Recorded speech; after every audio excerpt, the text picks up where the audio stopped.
అందరికీ జై భీమ్.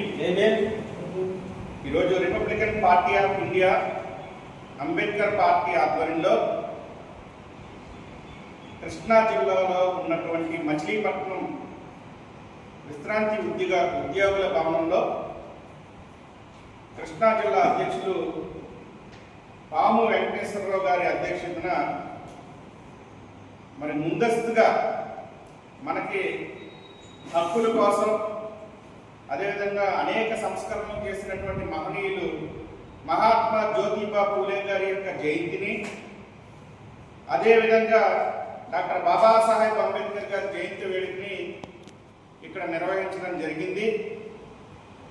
తొలుత ఈ యొక్క జయంతి కార్యక్రమానికి ముందుగా ప్రముఖ బుద్ధిస్టు ఆదినారాయణ గారు బుద్ధవందనం చేసి బుద్ధుని స్మరించుకుని ఈ కార్యక్రమాన్ని నిర్వహించడం జరిగింది.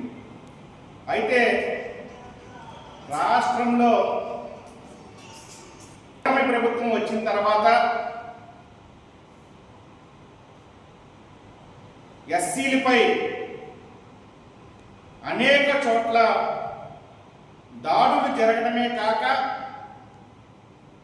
ఆ దాడులు జరుగుతున్నప్పుడు ఎస్సీ ఎస్టీ అట్రాసిటీ చట్టాన్ని ఉపయోగిస్తున్నారనే ఒక కారణం చేత ఈ ఎస్సీలని మతం మారితే ఎస్సీ హోదా కల్పించడం కుదరదు అనే ఒక కుట్ర కోణంలో ఎస్సీలకు బీసీసీ సర్టిఫికేట్లు ఇవ్వాలని చెప్పి ఈ ప్రభుత్వం ఒక దుర్మార్గమైనటువంటి పనికి వడిగట్టింది. రాష్ట్రంలో ఎన్నడూ లేని విధంగా కులమత ఘర్షణలు మనం చూస్తున్నాం. ఉదాహరణకి ఆకివీడి సంఘటనలో మాలపల్లిలోకి వెళ్ళి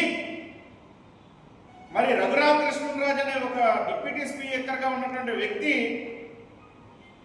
మా మాలల మీదే దాడులు చేయడం అనేది ఎంతవరకు సమంజసం?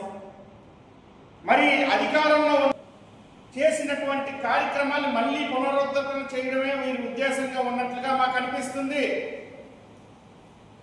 ఎస్సీ ఎస్టీ చట్టాన్ని నిర్వీర్యం చేయాలంటే వీరికి ఎస్సీ హోదా ఉండకూడదు అని కుట్ర చేస్తున్నట్టుగా మాకు అనిపిస్తుంది.